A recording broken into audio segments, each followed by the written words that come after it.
Hi and welcome to Weeby Kids Yoga. In this clip we are going to look at one posture. We are going to be looking at the standing forward bend, also known as Uttanasana. Now, as ever with yoga, remember to wear clothes you are comfortable to practice in. Make sure you've got space, and also remember to be kind to yourself. Only do the moves that feel comfortable to you. Yoga should not be painful. Clearly, listen in, each day is different. What you can do one day may not be the same as the next. So practice with kindness and listen to your body. Let's get on the mat.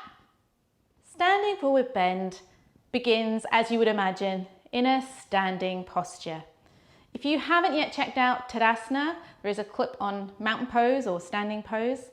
You can either watch that before or after.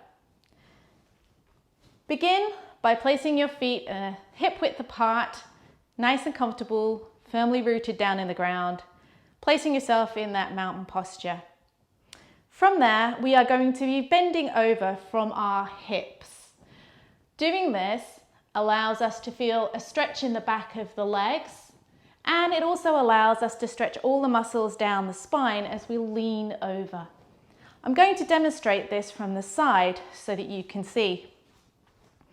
So once we are standing comfortably in mountain pose, we can place our hands in Anjali Mudra, prayer position, by the heart. You can take a breath in and raise your arms, and on the exhale, take them down to the side. And as they come down, you can start to bend over, and you're going to be bending at your hip. As you bend from the hip, you will lean forwards with the intention of keeping your spine as straight as possible. Now, it may be that you can only go as far as this before you start to feel the tension and the pull in the back of your hamstrings and the tightening of your knees. If this is the case, take a moment to breathe in that position and just see if you are comfortable moving any further. If not, you can take hold of your thighs, just above the knee, on your shins, or around the ankle, depending on the gradient of how far forward you have bent. Now, leaning forwards from the hip is really important. What you want to avoid is where you are so desperate to reach the ground that you start to curve from higher in the spine. It's really important that the spine is straight so that as the arms come down, even if they don't touch the floor, that's fine, you can see that my spine is straight. Now, most important is the spine being straight and also this secondary stretch. However, if that pull then becomes too much and you're unable to fold further, you can actually bend those knees slightly. Okay, we want to avoid this over tense knee that is pushing on the knee joint. If you find yourself doing that, just take a moment, just bend the knee slightly and breathe out. Okay, so if you're in this position and you would like to be able to touch that floor so you can move on in the sequence that we're going to be looking at, you just need to be able to bend those knees and allow the straight spine to fold over bent knees. So the bend can be quite dramatic if it needs to be, to allow that, or it can obviously be much straighter. Now, be aware that the straightening of legs, you may feel when you start off here that you are going to be forever in bent legs, but slowly over time and with practice, you will notice that your legs will eventually straighten into a comfortable, folded, standing forward bend where your arms, see, I can even bend my arms now to this point, okay? And then you're going to bend your knees and roll yourself back up. Lifting the arms up. And on the exhale, bringing the hands back down to Anjali Mudra by the chest. and that is a forward fold, standing forward fold.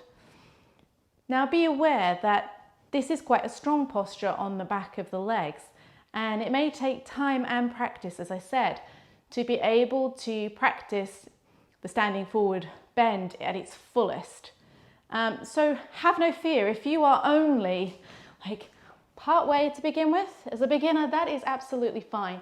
You can always support yourself by holding the thighs like I suggested, or more helpfully for the sequences is to bend the knees, keep the spine straight so that you can land those hands. I'm now going to have a look at how to consider this on a chair.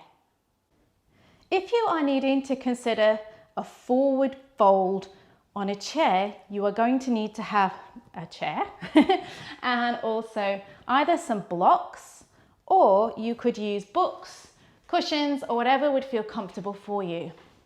Now, when you're sitting comfortably, your feet should be able to touch the ground while your feet are at a 90-degree angle.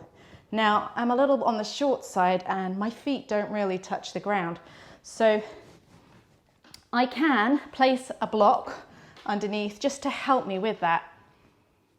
Now, if I'm considering a straight forward fold, I have to still consider that my spine is straight from the start. So I'm going to just lift up out of my hips, then out of my waist, moving my hands to my shoulders, straightens the shoulder blades down the spine and relaxes those. Hands to Anjali Mudra by the heart, breathing in. And exhale those out, and as you roll out, again, you can hinge at the hip, leaning forward at a pace that feels comfortable to you. You may need to support the knee, or if you're comfortable, it'll be your rib cage that makes contact with your thighs as you lean forwards and down. Okay, that's one way. Or you can also build yourself a platform. So you can either build it up with books, or you can use blocks. I have two here. And placing those about hip width apart, so they're going to match width of my feet here. To place the blocks so they are going to support you, you'll need to work out that distance. Place your feet on the blocks about hip width distance apart. In the same way, you're going to lift up, out of the hips, out of the waist, shoulders nice and wide, down, hands in Anjali Mudra, breathing in.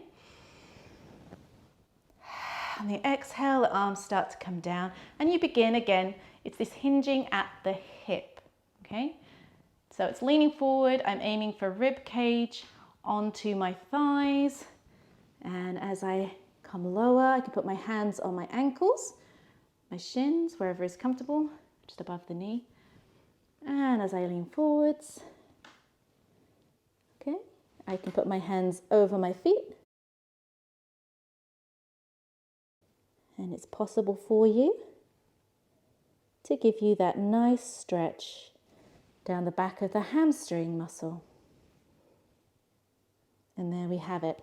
And slowly we can bring ourselves back up. Place our feet. So there we have it. We've looked at standing forward fold from a standing position with a few modifications for the beginner, and also a way in which you could utilize this forward fold, a forward bend, from a chair, should you be stuck in an office position, or if you are less mobile. So have fun, experiment, see what works for you, and we look forward to seeing you again. Bye from Weavy Kids.